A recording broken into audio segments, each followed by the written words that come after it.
El 22 de abril de 2012, la policía del estado de Washington recibió un llamado alarmante. Del otro lado de la línea, un hombre afirmaba que la casa de su vecino se estaba prendiendo fuego. Los agentes y bomberos llegaron de inmediato a la vivienda ubicada en la cuadra 47200 de la calle 159 de North Bend, al este de la ciudad de Seattle. Al intentar entrar, notaron que la puerta principal había sido bloqueada con un equipo de música y muebles. Una vez que entraron, los agentes descubrieron los cuerpos sin vida de dos mujeres, de 41 y 18 años. También había 7 bidones de gasolina, una cantidad excesiva para el uso normal de combustible. La situación estaba lejos de parecer un accidente. Sin embargo, lo más extraño era que el tercer ocupante de aquella casa, esposo y padre de las víctimas, no estaba por ningún lado. ¿A dónde había ido aquel hombre? El fuego volvió a aparecer. Algo había detonado en la parte trasera de la casa, aunque para la fortuna de la policía, aquello que se intentaba ocultar no logró ser consumido por el fuego. Buenas noches, bienvenidos al Criminalista Nocturno.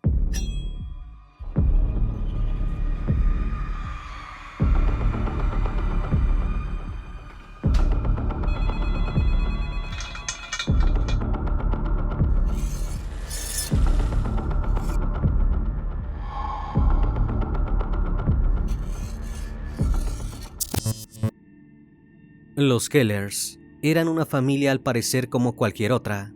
Peter Keller había sido desde muy pequeño una persona tranquila y afable. En algún momento de su juventud, conoció a Lynette, una chica de su misma edad.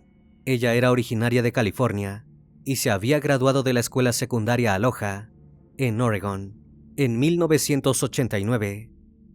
Conectaron al instante, compartían el sentido del humor y el gusto por el cine. A los pocos meses de entablar una relación amorosa, Peter le pidió casamiento. Si bien a Lynette le pareció un poco precipitado, lo cierto es que estaba realmente enamorada de él. Finalmente se casaron, y en algún momento de mediados de la década del 90, nació su primera y única hija, Kaylin. Los tres se mudaron a una casa ubicada en North Bend, al este de Seattle. Durante aquellos años la familia Keller era feliz y no tenían problemas económicos ni domésticos. Kaylin era descrita por todos como una pequeña llena de vida. Era muy cercana a su padre, quien siempre le daba todo lo que le pedía. Lynette también era muy feliz. Sus allegados la describían como una mujer entusiasta y extremadamente generosa. Solía ayudar a los miembros desfavorecidos de la comunidad y le encantaba cocinar comida tradicional mexicana para sus amigos y familiares. Peter era más reservado, pero mantenía una relación de respeto y amor con su esposa e hija. Solían ir de vacaciones familiares, donde creaban hermosos recuerdos. Sin embargo, la situación familiar sufrió un cambio. Cuando Lynette tuvo un accidente en su trabajo, se golpeó la espalda de forma severa y quedó incapacitada para realizar muchas tareas. Peter le brindó todo el apoyo que podía, tanto emocional como económico. Para ese entonces él trabajaba reparando computadoras en la compañía Solar Systems de Preston. Lynette, que se quedaba en casa, encontró rápidamente una forma de pasar el tiempo. Comenzó a hacer artesanías, conectándose en foros con personas que tenían el mismo interés que ella. Además se convirtió en scrapbroker y empezó a publicar videos de sus creaciones en internet. Luego abrió una tienda en línea para vender sus productos allí y en ferias virtuales. Pero en algún momento del 2003, algo cambió en Peter. Empezó a mostrarse más serio y a elaborar una nueva rutina que excluía a su esposa y a su hija. Todos los sábados salía con una videograbadora por la mañana, supuestamente para hacer ejercicio y meditar. Siempre regresaba cansado y transpirando, sin comentarle a su familia nada de lo ocurrido durante las horas que había estado afuera. Para ese entonces Peter se volvió especialmente controlador y cauteloso con el dinero. El único ingreso estable de su esposa era una prestación estatal por discapacidad que recibió tras su accidente laboral, pero ella confiaba en lo que Peter le decía, que estaba acumulando ahorros en efectivo considerables. Incluso creía que serían millonarios cuando él se jubilara anticipadamente. Como realmente pensaba que él estaba haciendo muchos sacrificios, prefería no meterse. Sin embargo, las cosas eran muy diferentes. Con el correr del tiempo, los problemas económicos escalaron al punto en que Lynette tuvo que pedir dinero prestado a sus familiares. No tenía idea alguna de lo que realmente estaba pasando por la mente de su esposo, hasta que él le mostró una imagen que cambiaría todo. Corría el año 2012, que según el calendario maya y una antigua profecía correspondiente, sería el año del fin del mundo. Las teorías conspirativas al respecto estaban por todos lados, y fue justo cuando Peter finalmente se animó a hablar. Aunque no se sabe a ciencia cierta si esto influyó en su paranoia, sí es seguro que quería contar qué había estado haciendo durante sus largas ausencias. Reunió a su esposa y a su hija, y les mostró la fotografía de un búnker, al que él llamaba Campamento Keller. Peter lo había construido porque desde 2004 temía que el fin del mundo se acercara y quería estar preparado para ello. Además, había estado llenándolo de armas y explosivos. Nunca quedó totalmente claro si les dijo a su esposa e hija acerca de las armas, pero sí es seguro que no les explicó dónde se encontraba el famoso campamento. Luego de aquella charla, Peter guardó las fotos y no volvió a hablar del tema. Siguió yendo al Campamento Keller a las 10 de la mañana los fines de semana y regresando a su casa alrededor de las 4 de la tarde. Para ese entonces, Kaylin, que ya tenía 18 años, había egresado de la preparatoria Mount Sea, estudiaba en Bellevue Community College y trabajaba como probadora de videojuegos. Era una estudiante brillante, apasionada por la naturaleza y el medio ambiente. Disfrutaba de hornear galletas y le encantaba pasar tiempo al aire libre con sus amigos y su querido perro, Dino. Además, tenía una relación desde hacía un año con Carson Brammer, de 19 años. Según sus allegados, él era un novio cariñoso y atento. El 21 de abril, Peter retiró $6,200 de una cuenta bancaria y le dijo a uno de sus compañeros de trabajo que quizás nunca regresaría. A la madrugada siguiente, Peter le disparó a su esposa y a su hija mientras ambas dormían en sus camas, incluido al perro de la familia. Luego colocó bidones de gasolina en la estufa de la cocina, la encendió y vio cómo el fuego comenzaba a extenderse. También rodeó la vivienda con otras trampas explosivas, probablemente en un intento de destruir cualquier indicio. Acto seguido, se dirigió al búnker fortificado que llevaba construyendo hacía ya 8 años. Este se encontraba en la empinada y densa ladera boscosa de Rattlesnake Ridge. Finalmente había llevado adelante su macabro y secreto plan. Alrededor de las 8:45 de la mañana de aquel mismo día, el departamento de policía recibió el llamado de un vecino. Agitado, el hombre le avisó que la casa de Keller estaba prendiéndose fuego. Tanto la policía como los bomberos acudieron rápidamente a la vivienda. Dentro de ella, encontraron los cuerpos de Lynette y Kaylin sin vida. El fuego no se había extendido más allá de la cocina. Una vez que pudieron apagarlo, notaron la presencia de 7 bidones de gasolina en el suelo. También advirtieron que la puerta principal estaba bloqueada con un equipo de música y varios muebles. Entonces comenzaron a sacar conclusiones. No tardaron en sospechar que se trataba de un incendio provocado. Poco después de la 1 de la tarde, un juez del Tribunal Superior del Condado de King aprobó una orden de allanamiento por teléfono. Los detectives registraron la casa casi al mismo tiempo que un médico forense que realizaba una revisión inicial de las 2 mujeres fallecidas. Encontró una bala en la cabeza de ambas, lo que volvió oficial la principal hipótesis de los detectives. El incendio había sido provocado para ocultar los 2 asesinatos, y todas las sospechas se posaron sobre el padre de la familia, que no se encontraba en ninguna parte. Los combustibles que Peter había implantado como trampas se activaron tras el incendio inicial, por lo que el allanamiento tuvo que postergarse. Los vientos de ese día y un foco de fuego que no había sido debidamente controlado hicieron que las llamas brotaran en la parte trasera del terreno. Los equipos de bomberos y rescate de Eastside acudieron a la casa de North Bend por segunda vez.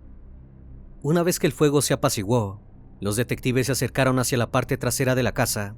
Advirtieron que aquella habitación solía ser la oficina de Peter, así que no dudaron en buscar algún indicio. Resultaba indiscutible que el sospechoso había querido deshacerse de aquella pieza, y estaban en lo cierto. Los agentes encontraron unos bocetos en papel de cuaderno dibujados a mano, que databan del 2003. En ellos, Peter había relatado la construcción del búnker y dejaba claro que planeaba construir laboratorios para estudiar virus y nanobots. Además, las autoridades encontraron un disco duro con fotos. Una de ellas era de Peter, por lo que fue difundida para su búsqueda. Los discos duros también mostraban una construcción pesada, hecha en parte con troncos y madera, chapas, puertas y estanterías robustas. Incluso tenía una elaborada base de cemento y una estufa de leña. Se desconocía el tamaño exacto del búnker, pero creían que era muy grande. En otras imágenes, Peter había documentado su trabajo instalando tuberías de PVC en el búnker, desviando agua de un arroyo cercano. Utilizaba un sistema de cuerdas y poleas para colocar troncos más grandes. Los agentes creían que Peter había tomado fotos desde 2004 hasta ese momento. Y como si todo esto fuera poco, también había videos. Se podía ver a Peter caminando solo, construyendo y explicando el proceso. Luego de algunos años, el búnker ya tenía un generador, estufa propia, chimenea, cocina, un sistema de ventilación, una cama y comidas tales como frijoles, chocolates y caramelos.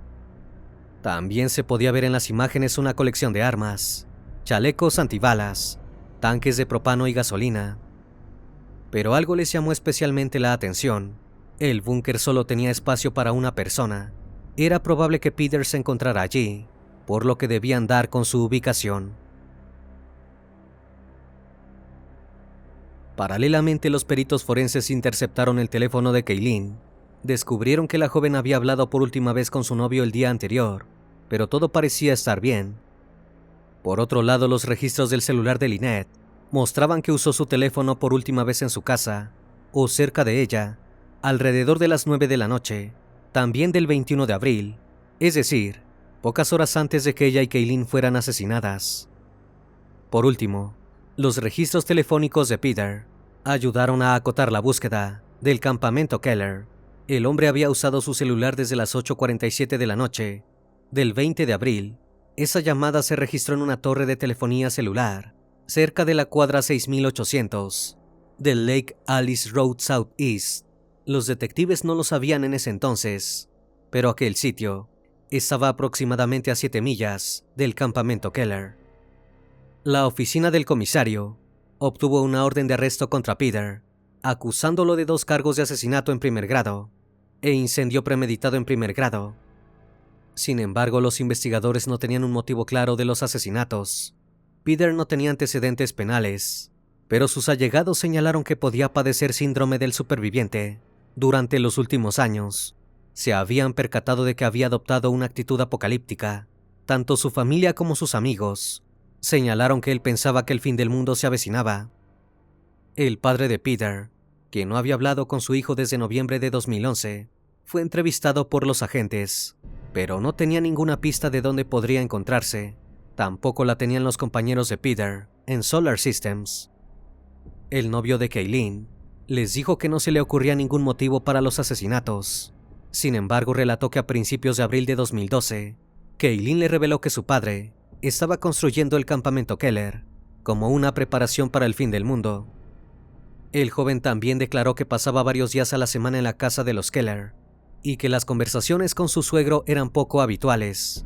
Pero en una ocasión, Peter le había mostrado una colección de armas, que incluía varias pistolas y rifles de gran calibre, incluido una R-15. Entonces los agentes pudieron hacerse una idea de con qué tipo de hombre estaban tratando. Era probable que, además de estar escondido, Peter estuviera armado y fuera peligroso. Arrestarlo no sería tarea fácil. La policía comenzó a recibir información acerca del paradero de Peter. Algunos excursionistas de la zona reportaron haber visto la camioneta Toyota roja de 1994 del sospechoso en el inicio del sendero de Rattlesnake Ridge. Además, una foto encontrada en los discos duros estaba tomada desde el búnker y mostraba tiendas de descuento a lo lejos.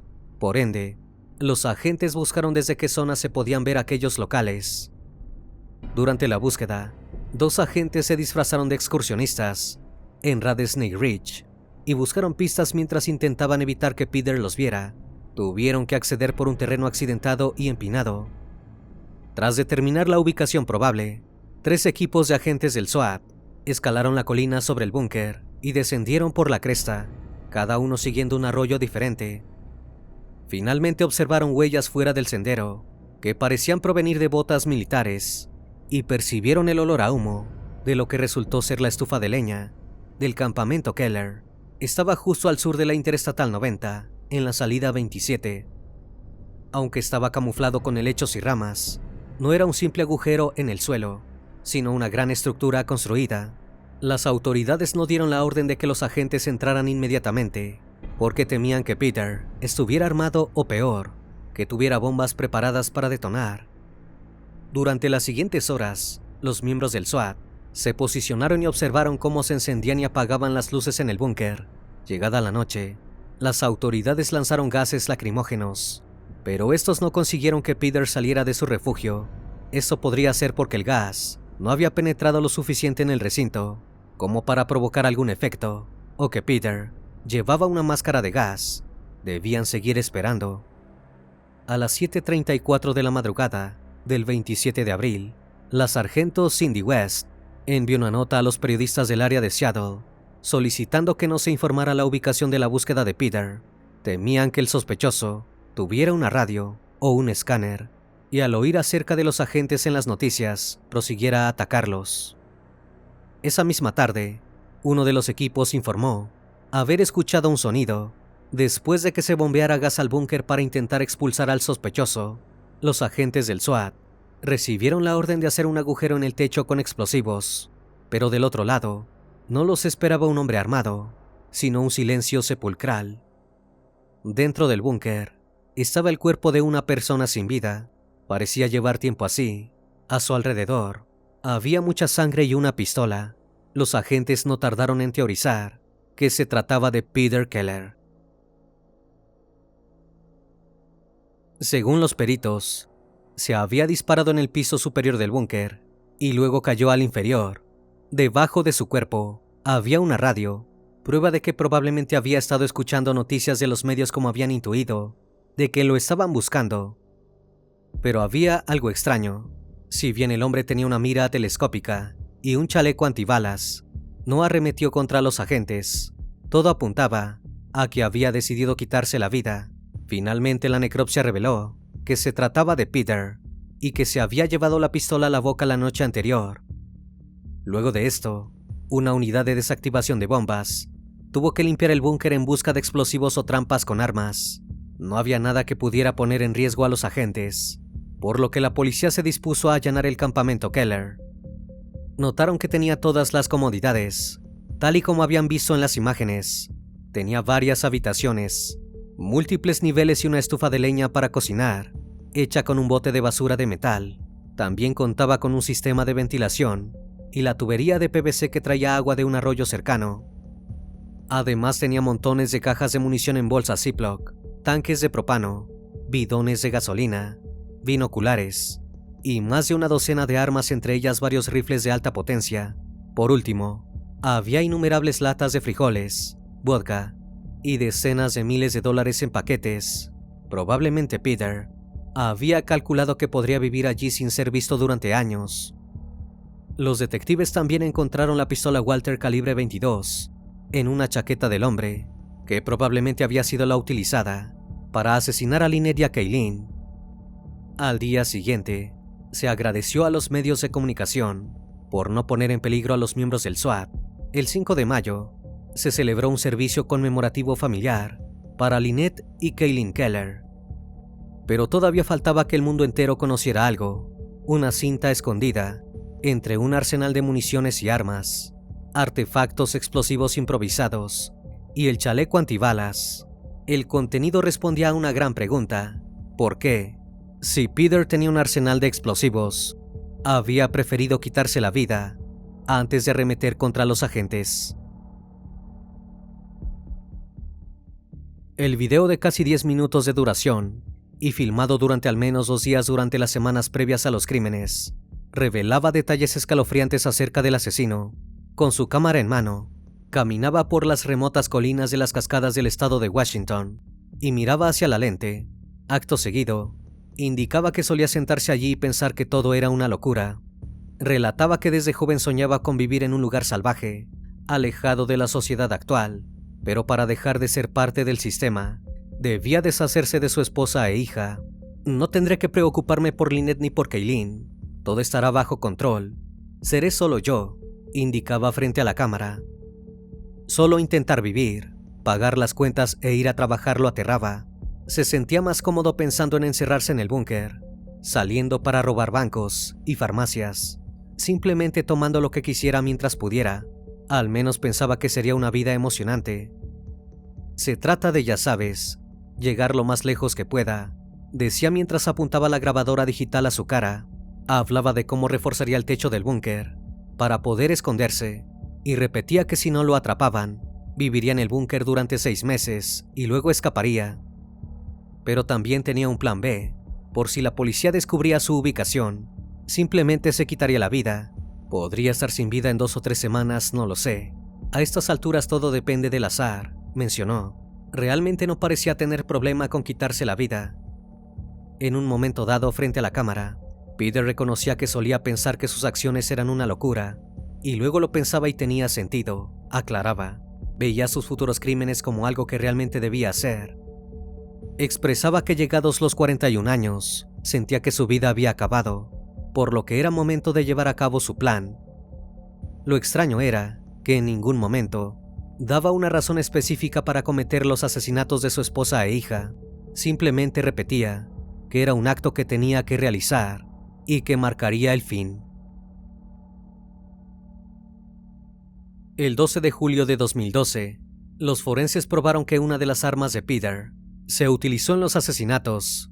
Además, el detective principal, Robin Clary, afirmó que no había otros sospechosos de los fallecimientos de Lynette y Kaylin. Entonces la oficina del sheriff del condado de King autorizó la difusión del video y decenas de fotografías que ofrecían detalles del búnker de Keller. Así el mundo entero supo que Peter planeó durante semanas, meses o quizás incluso años ultimar a su esposa e hija. Además evidenciaba que no tenía ningún remordimiento por haberlo puesto en práctica. Incluso pensaba que asesinar a las 2 personas que más lo amaban sería algo genial. Aunque los oficiales del sheriff se ofrecieron a mostrarle el video de Peter a su cuñado, Jim Rocha, él dijo que prefería no verlo. Era casi enfermizo y no le daría ninguna respuesta sobre el deceso de su hermana. Luego de que las indagaciones acabaron, el búnker fue desmantelado y rellenado con tierra y troncos. Los detectives lo entregaron a los parques del condado de King. La experta en delincuencia, Ava Glass, que había trabajado como reportera policial en Estados Unidos y como espías del MI5 en el Reino Unido, retomó el caso de Keller en la última temporada de Asesinos Captados en Cámara. Indicó que si se observaban los videos, se advertía que Peter estaba muy alegre mientras construía su búnker y lo almacenaba. Explicó que para el momento de los crímenes, la conexión de Peter con la realidad se había roto. Con respecto a las decenas de miles de dólares encontrados en el búnker, jamás especificó la cantidad. No obstante, la madre, la hermana y el hermano gemelo de Lynette anunciaron en una conferencia de prensa con el sheriff del condado de King, Steve Strong, que todo el dinero encontrado junto con los activos del patrimonio de Peter se utilizarían para establecer un fondo de becas a nombre de Kaylin Keller. La beca sería para estudiantes interesadas en asistir al Instituto de Tecnología DigiPen en Redmond, donde Kaylin soñaba con ir para continuar su educación en diseño de videojuegos. Kimberly Rocha Pearson declaró que el fondo de becas, que sería administrado por la Fundación Seattle, era la mejor manera en que podían honrar a su hermana y a su sobrina. Peter Keller partió de ese mundo sin revelar qué fue lo que realmente lo motivó a quitarle la vida a su esposa e hija. Su decisión de dispararse antes de que la policía lo atrapara demuestra que más allá de padecer una enfermedad mental que lo convirtió en una persona paranoica, también era profundamente egoísta. Una vez más, estimado público, agradezco su compañía. Gracias por estar presentes en esta nueva transmisión. Recuerden que pueden seguirme en redes sociales. Actualmente me encuentro en Facebook, Twitter, Instagram, TikTok Y también pueden encontrarme en cualquier plataforma de streaming de audio de su preferencia. Me despido de ustedes con un fuerte abrazo, y si tú aún no estás suscrito, te hago la cordial invitación a que lo hagas y formes parte de esta gran comunidad. Eso es El Criminalista Nocturno. Hasta la próxima emisión. Buenas noches.